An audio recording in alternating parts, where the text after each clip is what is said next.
So let me start out by introducing myself and saying good morning to everyone. I'm Karen Grisey. I practice actually in Fried Frank's Washington, D.C. office, so I'm not quite at home, but almost at home here in this space. And for purposes of today's event, I'm here speaking to you as a board member of CMS, and I am exceedingly grateful to be able to play even a small part in hosting these important 50th anniversary events. And I want to thank everyone for coming for today's symposium, and I hope that many of you will also be able to stay for the gala this evening. I want to welcome, of course, Bishop DiMarzio, the CMS board chair, our other honored guests, our speakers for the day, those of you who are here already, other board members who may be present, and all of the attendees. It's a real pleasure to have so many of you here, and I look forward to spending the day with all of you and getting to know some of you better.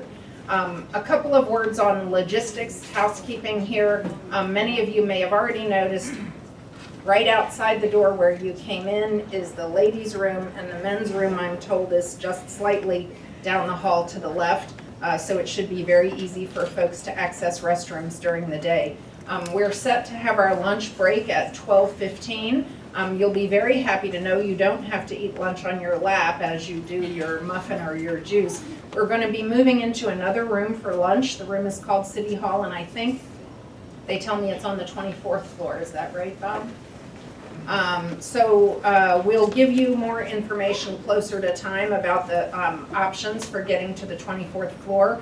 You'll have bag or box lunches set up there for you to make it easy for you to get a lunch and eat quickly, but you'll have tables and a chance for conversation there, and we won't be having program during the lunch hour. So we will resume then at 1:15 p.m. for the afternoon session and run till I think about 5:30. Is that right? 5:15. Okay, and then we'll be able to go across the street for the gala, and we'll give you more information about that closer to time. So that's basically the layout for the day. And the second happy task that I have, other than welcoming you, is introducing Don Kerwin, the Executive Director of CMS. I think Don is no stranger to most of you, having come to lead CMS here in New York in 2011. And before that, Don was at MPI as Vice President of Programs there, and he wrote on immigration, labor standards, and refugee policy issues.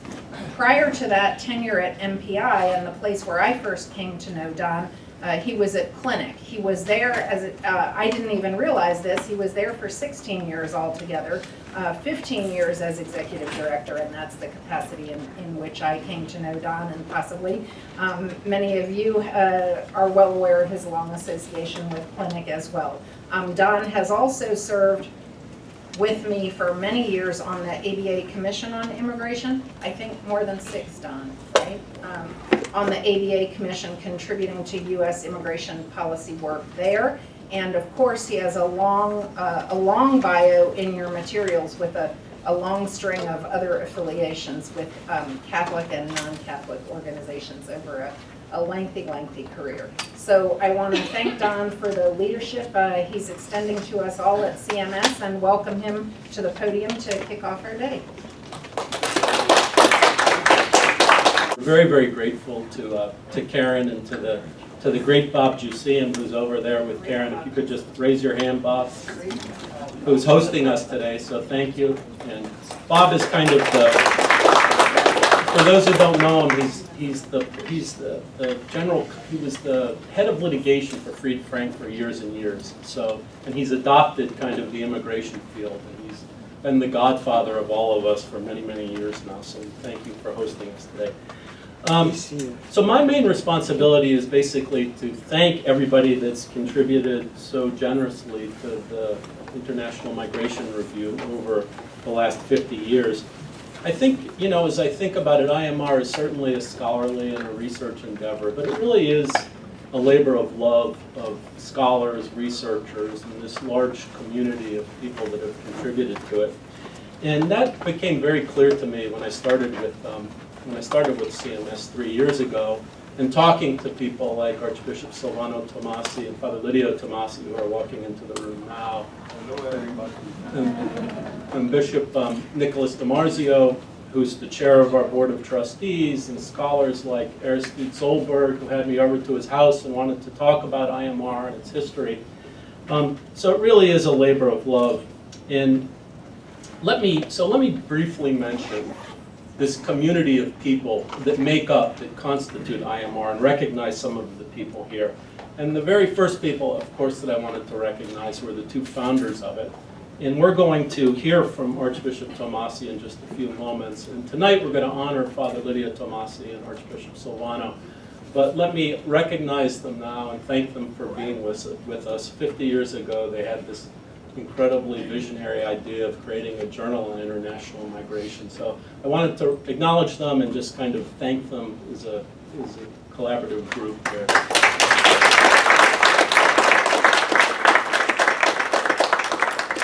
And they are a part of a religious community, the Congregation of St. Charles, Missionaries of St. Charles, the Scalabrinians, which has supported this journal for this entire 50-year period, and of course has also supported the Center for Migration Studies.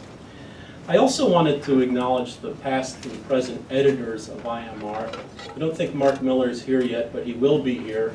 Joe Shamey, who's our most recent editor, is not able to join us, but sends his regrets and his greetings to everybody.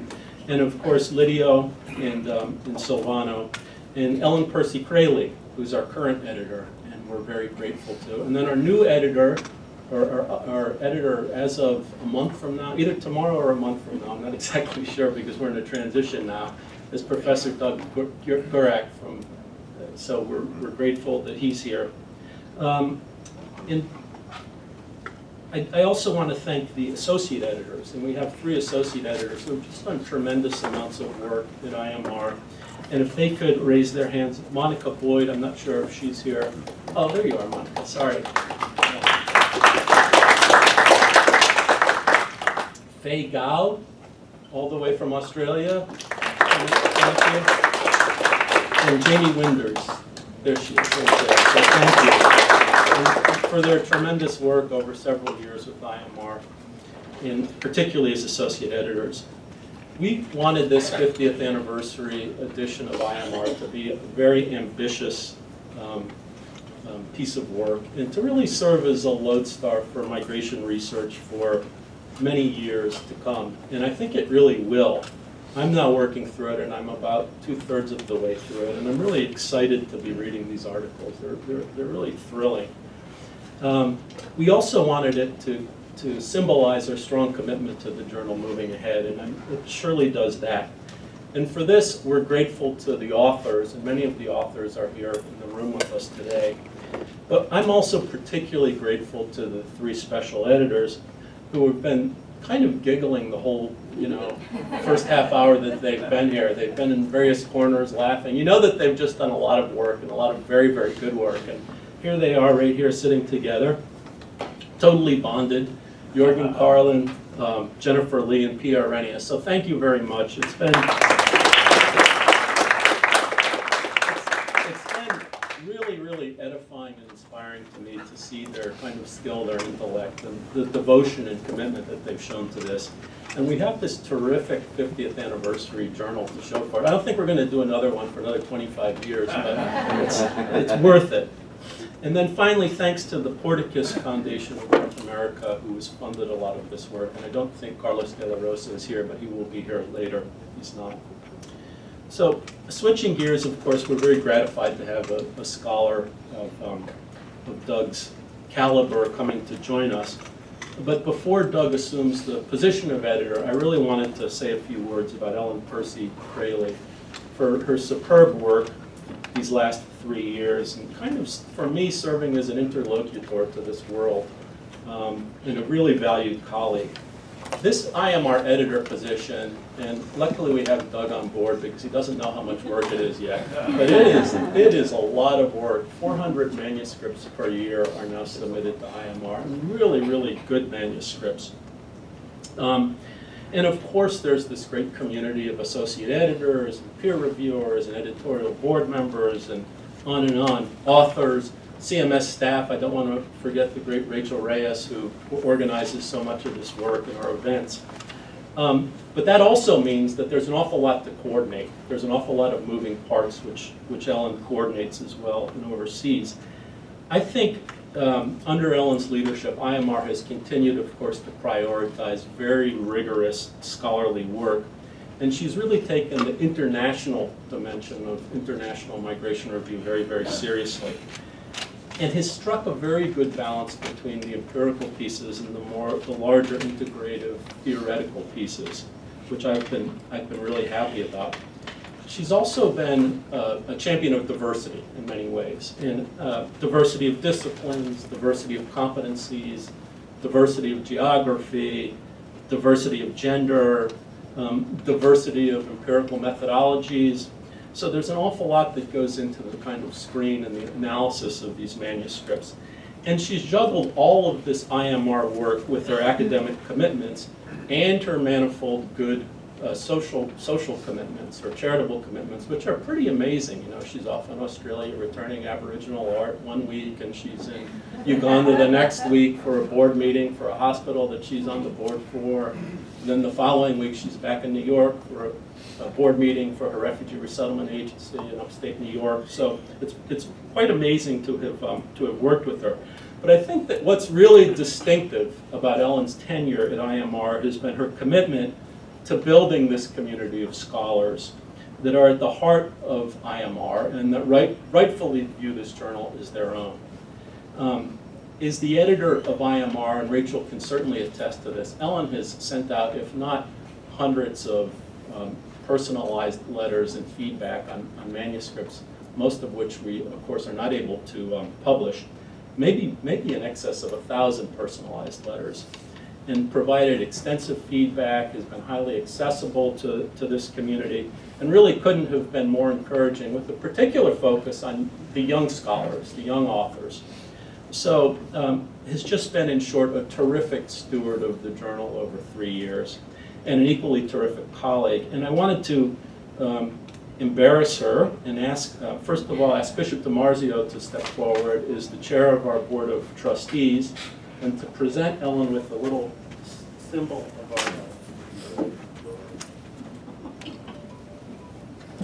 of our gratitude and our esteem for her work with us. Come on up.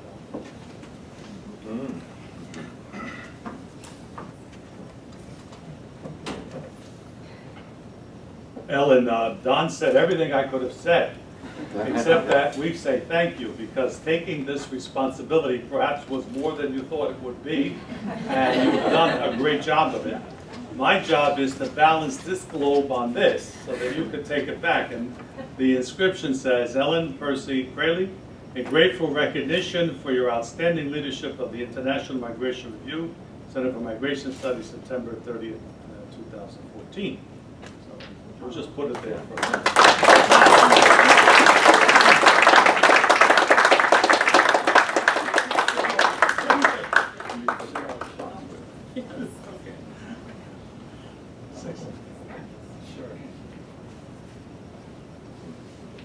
I'm just going to call you up.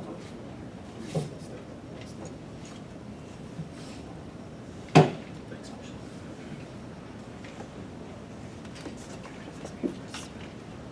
So my task here is to hand over the microphone now to Ellen, and maybe I can keep talking to let you compose yourself a little bit if you like. But I think you're good to go. So thank you, and let me hand it over to Ellen.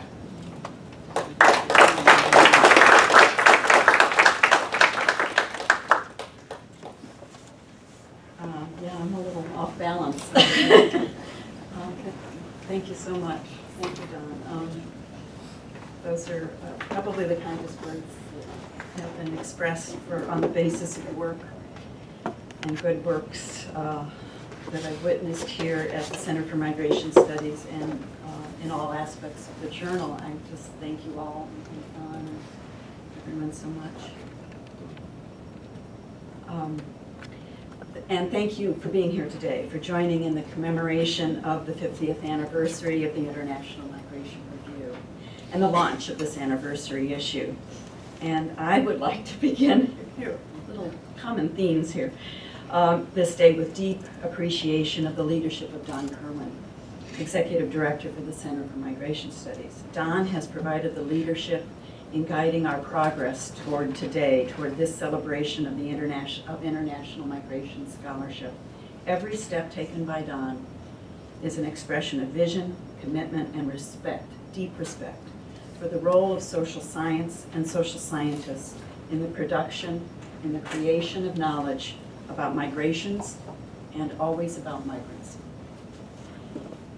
Please let us also applaud the exquisite work of the staff of the Center for Migration Study, who have worked today and months ahead of time to implement this vision.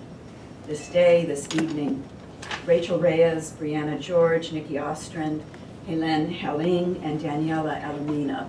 Please let's thank them now. We'll thank them again. The anniversary issue of the IMR addresses critical analytic themes in scholarship on international migration in this 21st century. The issue advances the research frontier on international migration by engaging scholarship from the past and existing theory and research with insights that are forward-looking and ambitious. A critical vantage frames themes in migration processes and dynamics, relationships between people and place, origin and destination, and outcomes of immigration and emigration. The papers included in the anniversary issue vary in topic, from population and spatial dynamics and migration decision-making to issues of resources, transnational processes, governance, to integration, gender, and the second generation. While the papers vary in analytic approach, each embraces multidisciplinarity, interdisciplinarity, and the merits of integration of methods and sources of data and evidence.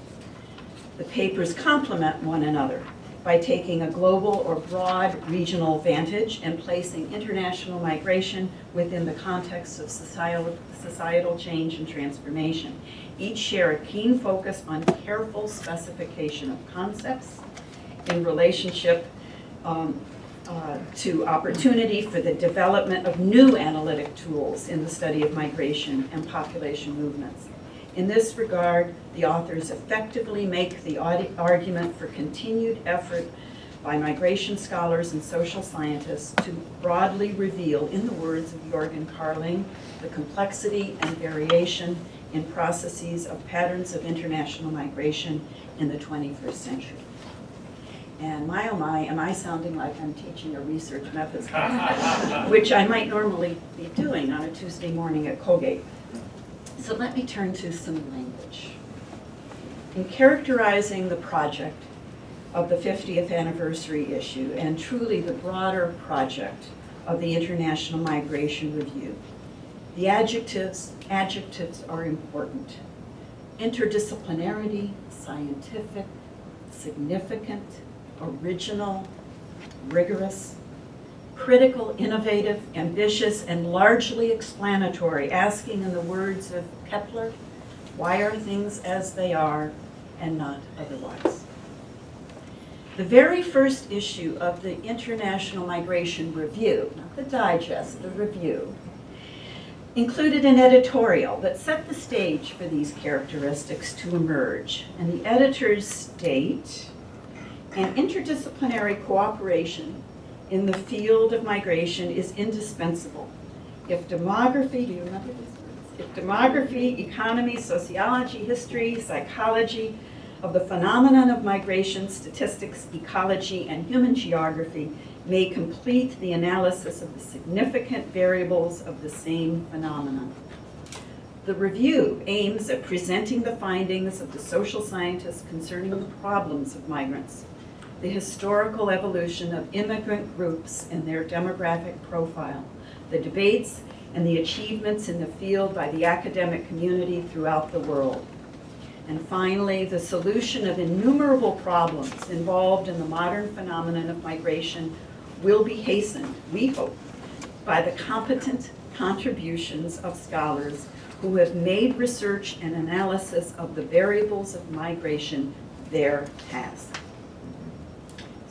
And these are the tasks that bring us here today, the work of these wonderful authors with these incredibly rich papers. The works that have continued to be published in the IMR follow in these traditions set forward in 1966 in the first issue of the review. A rather obvious point, I think, is that scholarship considered by the journal and scholarship published by the journal are works of creation by people, and often teams of people. As my good friend and colleague Jack DeVidio, professor of social psychology at Yale, he's mentored me, and he has always reminded me it is all about the people. People and their ideas and their creative and diligent work in the field. And my friend and colleague Mary Kreitz reminded me 3 years ago of the respect to be shown to authors. And to this I would add authors of reviews. The IMR owes everything to the people who share their research and also who respond with constructive criticism. The receipt of this creative capital finds wisdom and perspective in the committed stewardship of the editorial board, who are a fiercely loyal group, and the editorial team, the many associate editors who have served the IMR over the years. And at some point during today's events, I hope you can meet the 3 current associate editors of the IMR who've been introduced, Monica, Faye, and Jamie Wenders. And help me thank them for their commitment to the journal and for the continuing work with Doug Gurek to leverage the place of the journal in the increasingly complex landscape of international migration scholarship. As we listen to the presentations throughout the symposium, we appreciate these as creative works of science and art, constructed by the head and perhaps crafted by the heart.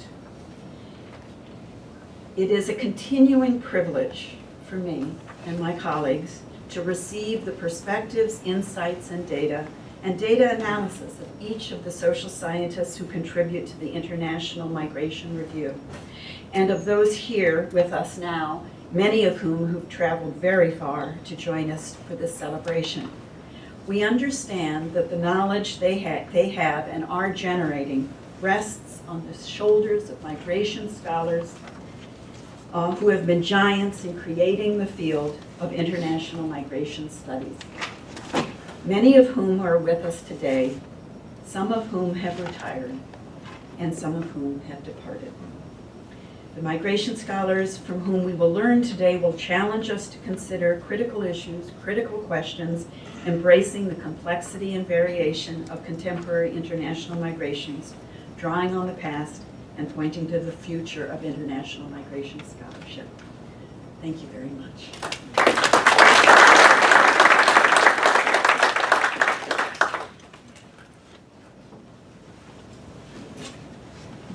So I have the honor to introduce Archbishop Silvano Tomasi, and I'm sure a number of you are wondering, what has he been doing since he left Center for Migration Studies, many years ago, and it turns out he's been doing an awful lot. He was, I'm going to miss a few here, but he was secretary to the Pontifical Council on Migrants and Itinerant People, which is a very high position within the Vatican, devoted to migration, of course. And then he was Apostolic Nuncio to Eritrea and to Ethiopia, and also to Djibouti. So he was the church representative to those areas. And is now the permanent observer of the Holy See to the UN and to related organizations in Geneva. So he's the Vatican diplomat to the UN in Geneva. For present purposes, though, all that pales in comparison to his accomplishment with Father Lidio Tomasi of founding the International Migration Review 50 years ago.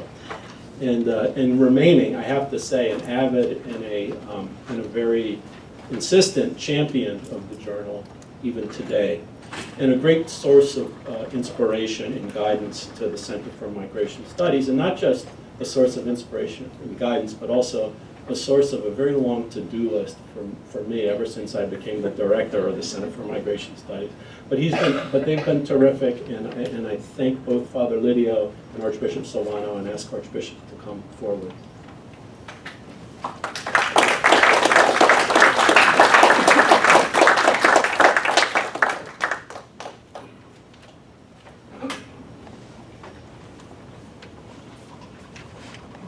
Thank you, Don. I hope this was not my obituary.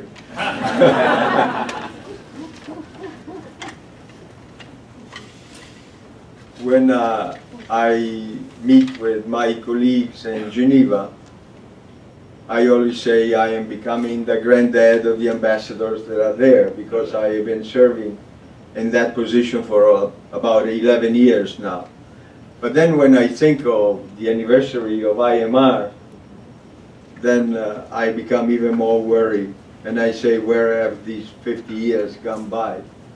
But here we are to celebrate the 50 years of continued editing and publishing of IMR, a service that I think has brought its results, a good fruits along the way. My task today is to say a few words, and Don left it vague enough so that I could elaborate in a rather free way, past, present, and future of IMR. I would adopt a more anecdotal approach. I'm not trying to be very technical. I'm beginning to lose that touch. And I would say that these reflections in some way give a dimension of what I see as the continued role of the journal and the continued role of migration studies today. I would start with a simple statement: migration is a fact. It's a reality. 1 person in 7 is a migrant today, either an international migrant or an internal migrant. So it's a phenomenon that touches the entire human family. And this fact has become a political priority for many countries, for many regions of the world. And I think the reason for this attention that is being given to migration is that, first, migrations have a capacity to transform society. Even quietly, the demographic changes have a direct impact on politics, culture, the way people live together. And second, because the political impact stirs up a lot of emotion. I am thinking of the last election to the European Parliament, for example, where in France or in the Netherlands or even in Sweden, the issue of migration became like a point of reference for some political appeal to a rejection of migration. And people feel very strongly about the issue one way or the other. So it's a fact, migration, it's a priority, and today migrations are now at the center, I would say, of the political debate. Among the important issues of energy, of coexistence, of the recovery from the economic crisis, migration is one of the items that is debated, for example, in the European Union as an important issue to be addressed. But migration has not always been at the forefront of political and cultural concern. Certainly it has been an historical reality in the sense that migration has been part of the journey of the human family throughout history. There has been some research done on DNA of people to show how the movement around the world has taken place, which is fascinating just to read, even though all the scientific language sometimes can become a little barrier. But it shows that the human being has been on the move ever since, from East Africa to around the world. And then I remember during my young days of study, the new colonies of the Greek, the Romans, were part of this continued dynamic process of movement that has marked history. But the specific focus on migration has come to the surface in more recent years. I do not want to exaggerate, but it seems to me that migrations have taken on a more political role after World War II, even though mass migration at the end of the 19th century or the middle of the 19th century and then before World War I had a tremendous significance across the Atlantic. But in the political debate, I think it came alive in the post-war period. And even then, so and so. But an institution, and that's why I say I'm going through an anecdotal approach, an institution that took notice early of the importance of migration was the Catholic Church. Interesting to say that today, 2014, we celebrate the 100th anniversary of the Migration Day that the Catholic tradition introduced back in 1914. And that was a day to remind the communities, especially in Italy at the time, that there are millions of people on the move around the world. And that was not even the earliest moment when this institution reflected on migration, because in the late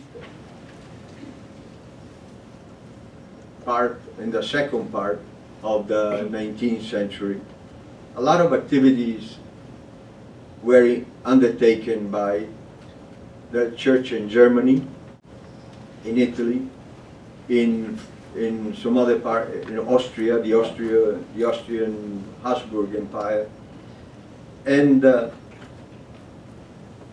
they saw the people who were engaged in responding to the phenomenon of migration. They saw the significance that this movement of people would have, especially in the United States, Canada, in the countries. They used immigration for country building, because that was the approach at that time.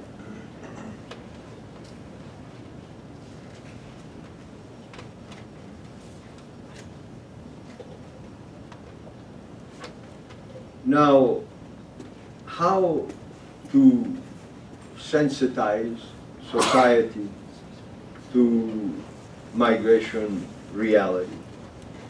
What was the strategy of the time when most of the governments were concerned with colonization? You think of the time of World War I, that period, when the British Empire was very strong, the colonies of France, in Africa, for example. The concern was to have people moving into the colonies to control the colonization and the political power of these countries. The movement of people was not of great interest. The movement of the small people, the workers, the indentured servant even. That kind of category of population did not call for the attention of their governments too much. So civil society, we would say today, care for these people in a way. And they develop mechanisms, structures that responded to the needs of these categories of migrants. The receiving countries developed almost a parallel society. I'm thinking of the United States, where you had in the second part of the 19th century a series of schools, orphanages, hospitals. You had like almost a parallel society with all its structures to care for these people arriving, this category of small people, not because they were short, but because they were not very important in the eyes of even their own government. So in this context, the discussion of migration began to take place. But it was, above all, a hands-on approach to meet the needs, the social needs of these people.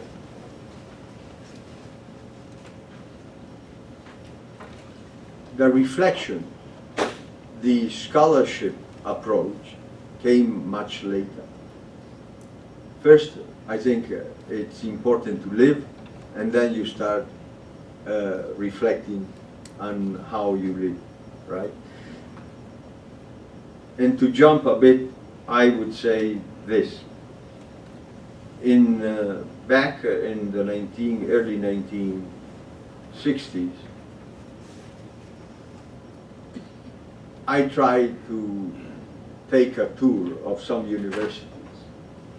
The University of Pennsylvania, where there was Professor Hutchinson, I still remember, a good scholar.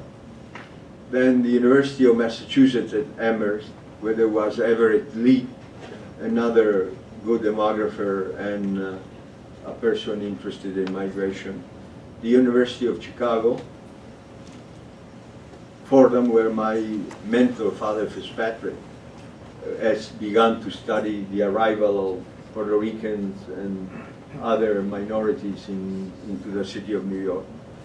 And I went around to ask, what do you think? That migration is important, that is something we need to do, to do something about. And the reaction has been unanimous.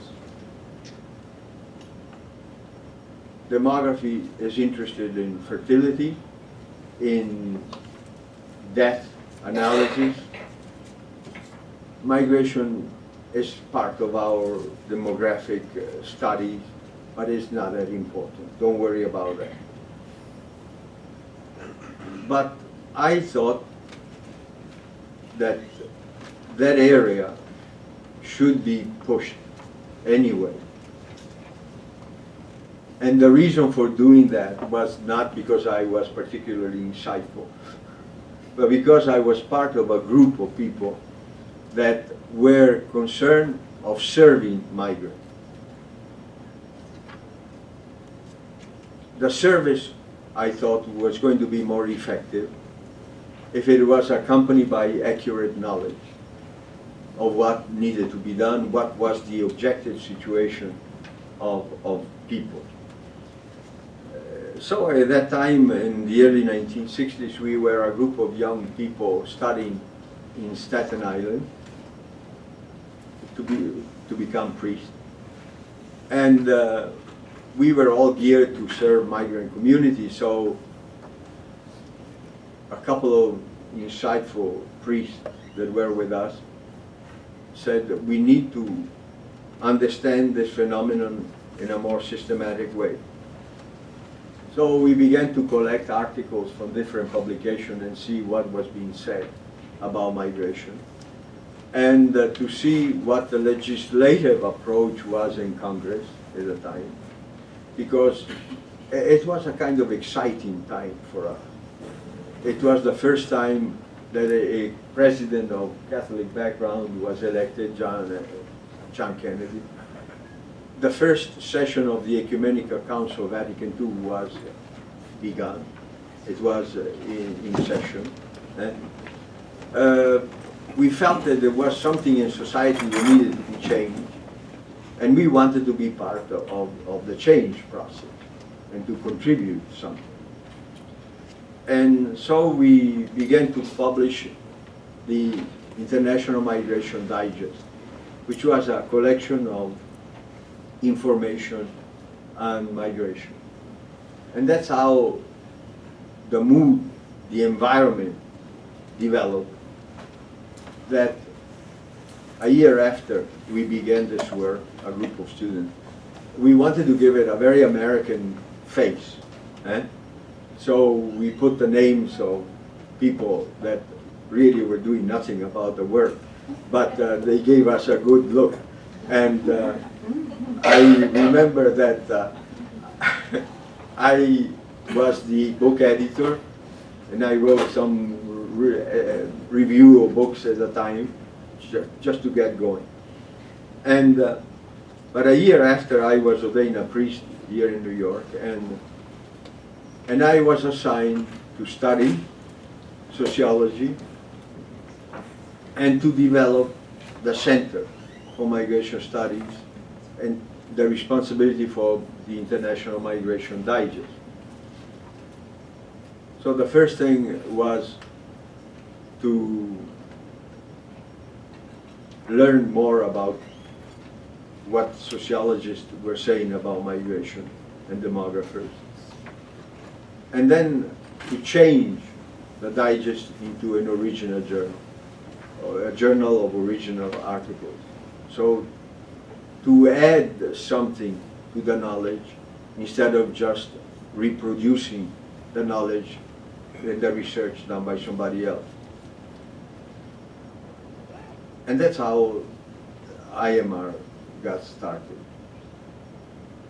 I remember the first contribution was by, one of the first contributions was Joseph Fitzpatrick, who is an important figure in New York City, not just at Fordham University, but because he was really heavily involved in analyzing what was happening to the city in terms of the arrivals, above all, as I mentioned, of Puerto Rican.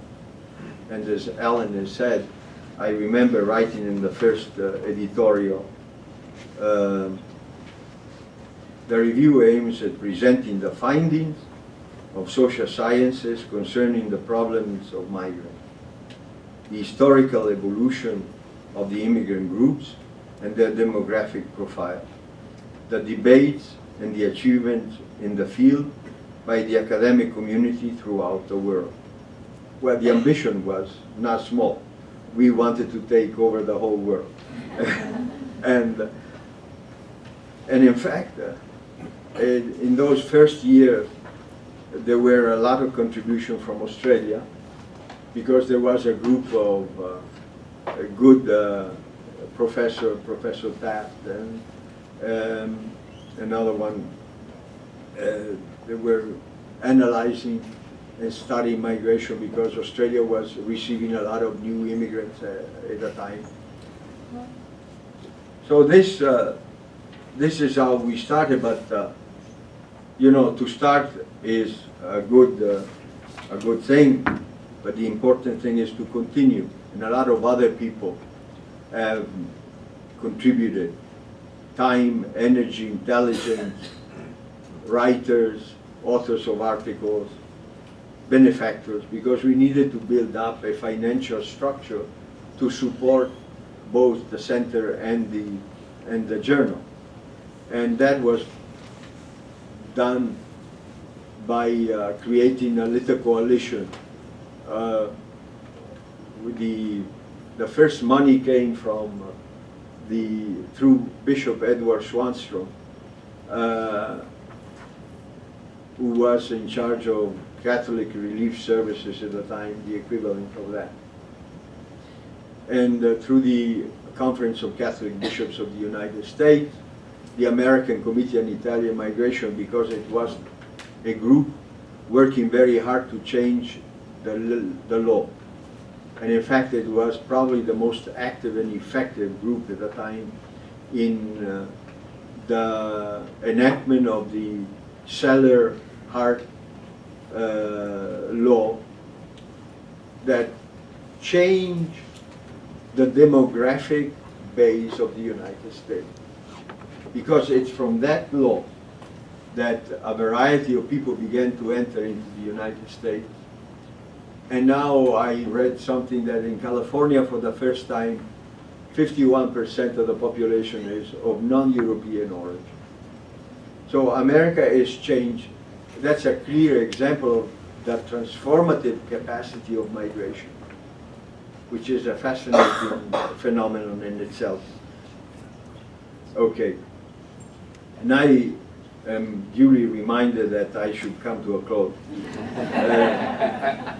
But before I close, I want to say something else. Now, we have a long experience. 50 years is a good experience. And as I said, we should thank all the people that during this time, through the board of the center and the advisory board of the journal, the editors, the staff, the volunteers, the benefactors that have helped to keep going along all these years.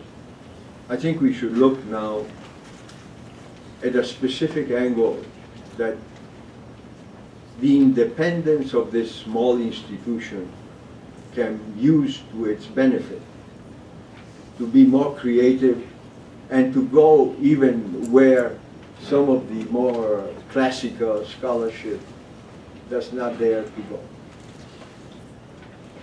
And therefore, you can be a little bit adventurous and project into the future some ways of looking at migration in a different way. I had listed some areas that would complement the excellent job that the special editors did, Jürgen and Jennifer and Pia. I read carefully the introduction, and it's a good statement. It's a good base to keep moving forward. I would add, if you allow me, a couple of suggestions. One is to maintain strong the interdisciplinary approach. For example, sometimes history seems to be so awkward in this area. It doesn't teach us anything, but the long perspective and the function of migration movement can tell us some very interesting stories. As I mentioned already, the transforming power of demography. The change of demography transforms society. You hinted this in your introduction, but I think that can be looked at, especially from the point of view of integration. I mentioned the Seller-Hart Act for the effect it had on the population of the United States. Something new, I think, is the governance of migration at the international level. From where I am, from my perspective in Geneva, this is one issue that comes up constantly. Should the United Nations have an equivalent of the World Trade Organization for migration? We have free movement of goods, free movement of money, but we don't have global structure that would facilitate the orderly movement of people. So the governance issue of migration. Then in the current debate, there is a UN approach and a state, volunteer states approach. I try to explain myself quickly. The Global Forum on Migration and Development is made up basically of voluntary states. Why do they prefer to go that way, the states, instead of going through the UN system? Because difficult and heavy as the UN system is, you have to listen to everybody, the sending as well as the receiving country. And the Global Forum on Migration and Development, you can call the shot from the point of view of the people receiving migrants. So it's a bit unbalanced in my view. And we need to look at that and to study it and to even react it. That's why I call some policy pieces in IMR can be very provocative and very useful. Another point is non-state actors today are creating massive displacement of people. How do we deal with this reality? You cannot dialogue with the government because they don't recognize any government, but they are effective because they use their violence or their machine gun very carefully and very radically, but they create millions of displaced people. Some of them can be classified as refugees in the technical sense. Others are new categories of people that are emerging and that need to be addressed and to decide what the international community should do with them. Okay, time is gone, but I read you only the title of what I wanted to comment on, the responsibility to protect, the role of religion in the process of integration, especially the question of Islam in Europe today. And finally, the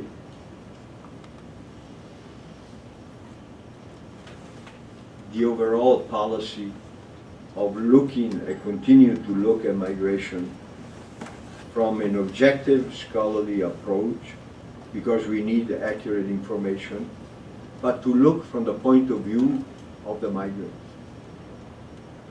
Not just from the point of view of government, not from the point of view only of legislator or of the economic usefulness of migration, but from the point of view of the migrants themselves. Thank you.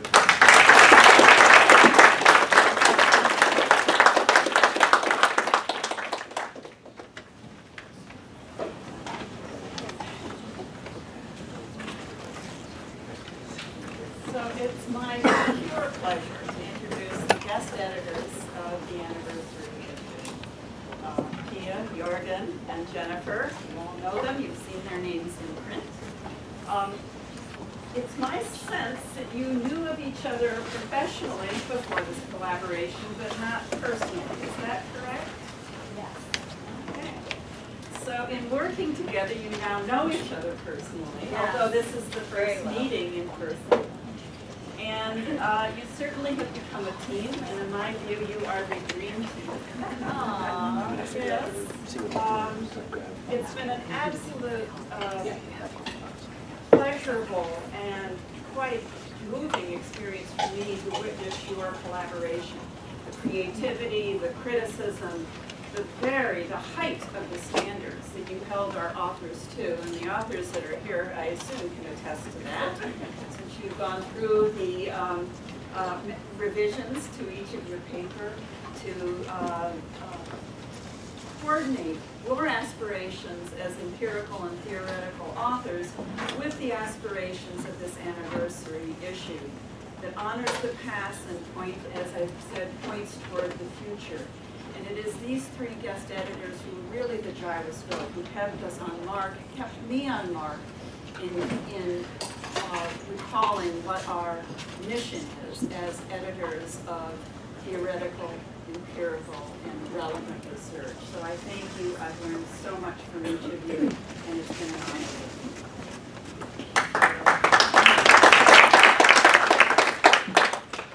Okay, well, it is very difficult to follow in the heels of these giants, but I will do my best here.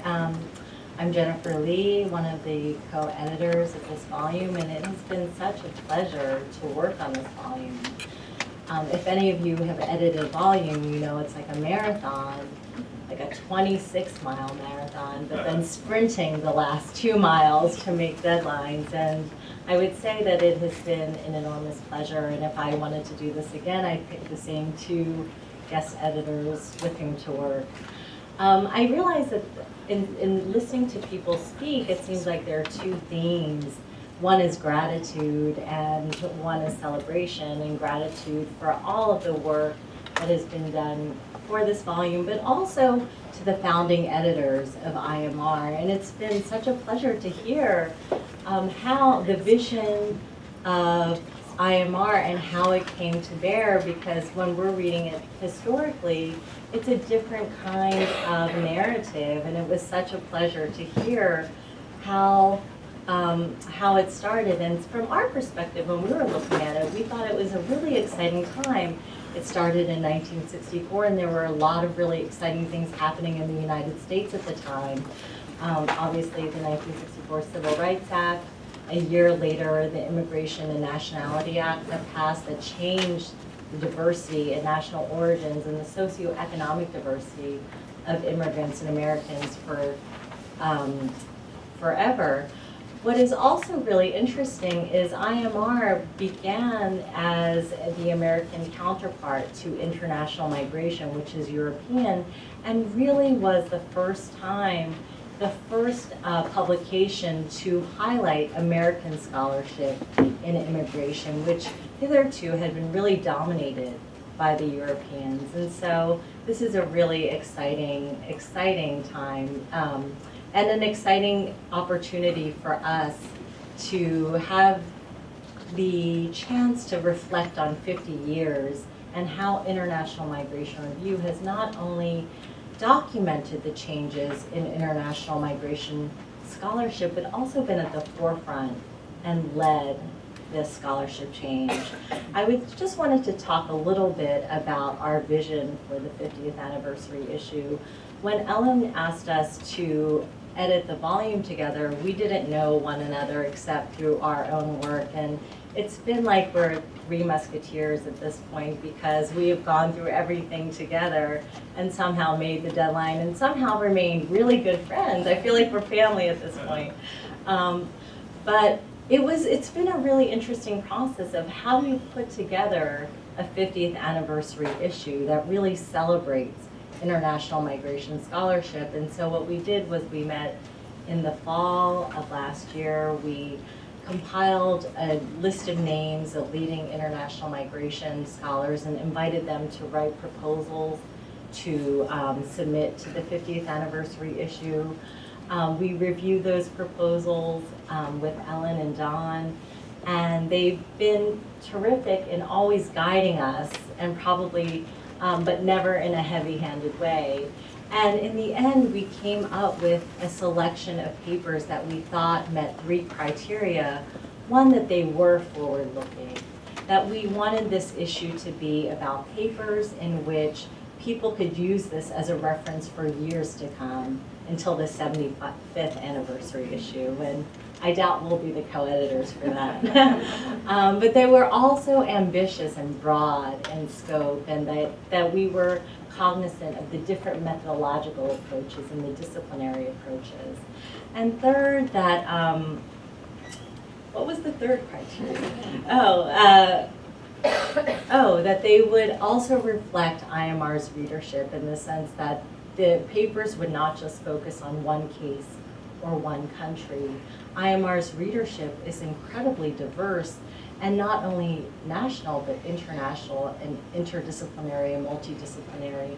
And so all of the papers today, as you'll see as the presenters speak about them, meet all of these criteria. And I feel really lucky to have had the opportunity to work on these papers and work with the authors. And from our perspective, because we're from different disciplines, and Ellen managed to review them all, we feel like the papers really benefited from receiving comments from different disciplinary approaches. I'm not sure how the authors feel, but that's how we feel.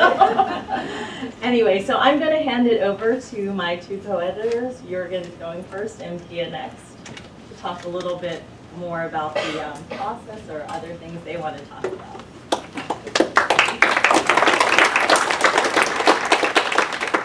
Thank you so much. Let me just reiterate our gratitude for having been brought together by Ellen and having this opportunity to work together and with a fabulous set of authors. I want to say a few things about diversity, because you might be struck by the diversity of themes that are covered in the issue. It might seem jumbled even. And that's because we really wanted things that were at the forefront of research to the extent that we wouldn't have been able to foresee it when we did the planning. Because an alternative approach would have been to say, oh yeah, I know, this guy is working on race, we'll ask him to write something about that, and this person is working on citizenship, we can ask her to write about that. But we wanted to give authors the opportunity to really push what they see as the most exciting research at the moment. And I think we succeeded in doing that, and we ended up with a more exciting collection in this way and more diverse.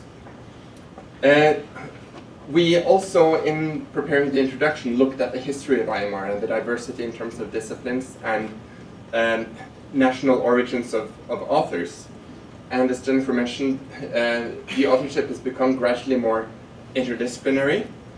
But what struck us, I think, is that actually it hasn't become all that much more diverse in terms of geographical origins. During the first years of the IMR, about 60–65% of authors were from the US, and that percentage is the same today. The big change is that a growing proportion of authors are from European countries other than the United Kingdom. So I'm from Norway, for instance. Now there are Norwegians, Germans, Dutch, Spanish authors make up a bigger part of the articles. We also see that although American authors still represent around 60% of the total, only half the articles, so 50%, have only US-based authors, because we see more collaboration between authors based in different countries. That's a positive change, I think. But one area where we haven't seen as much change as I think both the founders and the 25th anniversary editorial would have hoped is in the proportion of authors from other parts of the world, other than North America, Europe, and Australia. That proportion is actually the same today as it was in the early 60s, at below 10%. And that's an area where I think we have to work together as academics, building networks in other parts of the world and facilitating greater participation. Because, as Father Tomasi said, it's also a matter of the power balance between different countries, the countries that are receiving immigrants and the countries that are the countries of origin of immigrants. And it's the problem, I think, that so much of the competence on migration, the academic publication and research, is still concentrated in the receiving countries, whereas the sending countries also have a great interest. So democratizing and diversifying the geographical base of scholarship, I think, will remain an important point on our agenda in the years to come. Yeah.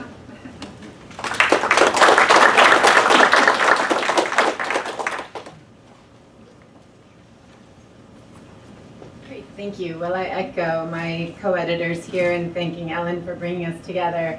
And it's just been an incredible experience, and I've really learned a lot. I've made new friends, and hopefully now the authors are also my friends. No, it's been, I just couldn't be prouder of this issue, and really just thankful again, Ellen and Dawn, for giving us this opportunity to work on this issue. So I was tasked with talking about sort of the last part of our introductory chapter, where we talk about how we see the future of migration research. And they did this in the 25th anniversary edition, and so we wanted to do this as well. And really, because again, we're trying to push the frontiers of migration research, and we're trying to look forward, and the papers we chose look forward. And so what are the themes that we see that are going to be growing in importance in migration scholarship going forward? Jürgen already mentioned new origins, new destinations, new migration corridors, and you'll see this in Jamie Winder's paper as well as other papers in our edition. But basically, we find, it's fascinating how the world is changing and the diversity of migration as the world changes. Africa, for example, comes first to mind. With economic growth and development in Africa, growing middle class, you'll begin to see more and more migration out of Africa, as we're already doing today. And we need more studies looking at this incredible region and studying exactly what's going on there. The other really interesting aspect of new origins and new destinations is that migrants, what the research tends to show now, and what it'll probably show more in the future, is that it really matters where people end up. It matters where they're from, but we see really interesting, and we cite some of this research in the introduction about how similar groups, the same group, can go to 2 different destinations. And I think Jennifer talks in the introduction about these second-generation Chinese, the Chinese children of Chinese immigrants in Spain and the U.S. have completely different educational outcomes that seem to be a function of their destination. Of course, it could also be selection. But it's just really interesting how destinations and migration interact to create differences across groups. We also see new research in the future on different types of migration. This traditional model of one-time moves followed by permanent settlement, is always going to be there. But we see a rise of temporary migration. We've seen a tremendous rise in return migration. We saw in the Great Recession in the United States the return of almost 1 million Mexicans to Mexico. That is unprecedented. We see a rising role of middlemen, as Johan Lindqvist and his co-author Shane, how they discuss in their paper in this issue, the fascinating migrant brokers in Asia. And, frankly, I would say, we're in a law firm, we have those brokers here in the United States as well, the immigration lawyers. In an increasingly complex migration system in the world, these brokers are taking on a growing role and also extracting rents, frankly, from migrants.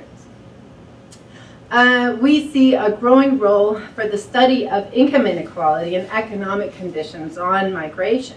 We've seen in the Great Recession and the financial crisis and the sovereign debt crisis that followed in Europe, we saw fascinating things we hadn't seen before. For example, when Portugal sank into economic crisis, we saw this reverse migration of Portuguese, thousands of Portuguese migrating to Angola, which was their former colony, to work there as the Angolan economy took off.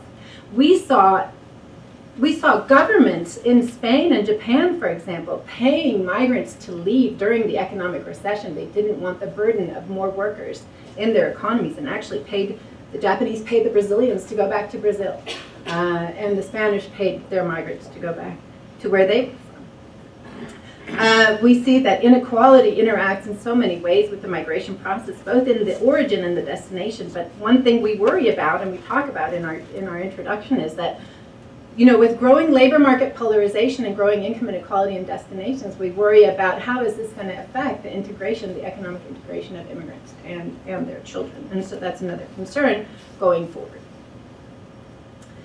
We point to more research in the future on gender, of course. Women are increasingly migrating. And for women, the migration process can be more transformative than for men, because their roles are so heterogeneous, so more diverse across nations than it is for men. And so it can be transformative, it can be constraining, as Catherine Donato shows in this issue as well in her paper about gender migration. We also note in our introduction that policies in many countries discriminate against women, for example. Either women migrants in particular, or women who marry foreign-born men don't have the same rights in many countries as men who marry foreign-born women, oddly enough. We talk, of course, of the growing and continuing interest in the research on children and the children of immigrants and immigrant children as well. the process of immigrant integration. I think our hope with migration is that the next generation, even if our generation doesn't do better in the migration destination, that our children will do better. And that is the great hope, and I think that will continue to motivate research on children going forward. And these children of today are children, and our children's children are going to be so different, and already are so different from children in the past, in the sense they have very diverse ethnic, racial, religious identities. They have, they have multiple citizenships. They have mixed ethno-racial, mixed religious backgrounds. They have cultural and religious identities that don't clearly map to nation states, as we sort of, that the map in our brains that we've sort of grown used to. All that paradigm is shifting. So 2 more sort of large areas of research that we foresee in the future. One is distressing. We believe that there will be more migration going forward that's driven by humanitarian crises and security threats, but is not accommodated by the existing refugee regime. 2 examples that come immediately to mind: over 2,000 migrants have already died this year in the Mediterranean Sea. African migrants trying to get to Europe. They have perished.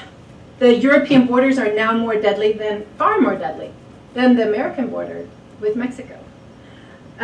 Could these African migrants get asylum in the European Union? Perhaps, but many would not under the existing rules. The Central American children, over 65,000, which have come to the US in the last fiscal year, obviously also escaping their own crisis in their home countries. Could they get asylum in the US? Probably most would not under current rules. The last category really of migration, which we see under this topic of crises and changes, is climate migration. Now we couldn't include a paper on climate migration in this issue, but that's certainly something we look forward to. We see coming great things on climate migration, in the sense that the changing volatility in climate and the trends in climate will make certain places unlivable or unproductive and will force people to move. The last challenge to the future research on migration is getting back to where we started, really, the multidisciplinary nature of migration. And here I don't think this is something that's going to happen automatically. I think the other categories we talked about are things that are going to come naturally. As there's interest in these areas, as the data availability grow in these areas, as everyone is going to think these areas are of interest. But I think when it comes to multidisciplinary research and interdisciplinary research, we really have to push ourselves.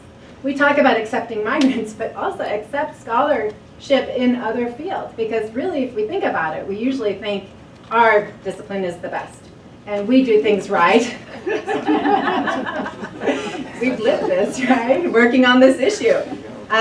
So I challenge you as scholars and you as readers of IMR to continue to support the journal, because the journal, this is the vision of this journal, and this is what I find its biggest contribution is the multidisciplinary take on this issue, and I think that Ellen embodies it, and I think that's why her contributions have been so great to this journal. She really, really believes in the value of interdisciplinary and multidisciplinary research. I think it makes theory richer, it makes empirical methodology richer. It is just so important.